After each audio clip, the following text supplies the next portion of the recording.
Hare Krishna, welcome back to my channel.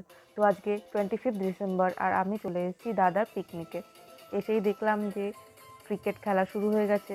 এখন সিনিয়ররা batting করছে আর জুনিয়ররা করছে ফিল্ডিং। তারপর দেখলাম যে রান্নাও শুরু হয়ে গেছে। আর এই দিকে লেগে গেছে ঝামেলা। সিনিয়ররা হেরে যাওয়ায় খুবই রেগে গেছিলো, দাদার ডিসিশন মানতেই চাইছিল না। তারপর মেয়েদের খেলাও শুরু হয়ে গেল। মেয়েদের উইকেটে বল টিপ করতে হতো। আর এই বোন তো উইকেটে বল টিপ না করে ডাইরেক্ট দাদার দিকেই টিপ করে দিচ্ছিল। তো এই খেলার উইনার আমি ছিলাম। আমি 3টে বলই উইকেটে লাগাতে পেরেছিলাম। তো তারপর শুরু হয়েছিল আমাদের গানের লড়াই। আর প্রত্যেক বছরের মতো এই বছরও ছেলেরাই উইনার ছিল, কারণ দাদার কাছে মাইক লাগলে দাদা ছেলেদেরই উইনার ঘোষণা করে দেয়। তো তারপর শুরু হলো প্রাইজ ডিস্ট্রিবিউশন, আর আমি পেয়েছিলাম একটা কফি মাগ। তারপর শুরু হয়ে গেল আমাদের খাওয়া দাওয়া। আর আমার জন্য দাদা আলাদা করে পনির আনিয়েছিল, আর সাথে ছিল চাটনি, পাঁপড় আর নলেন গুড়ের মিষ্টি।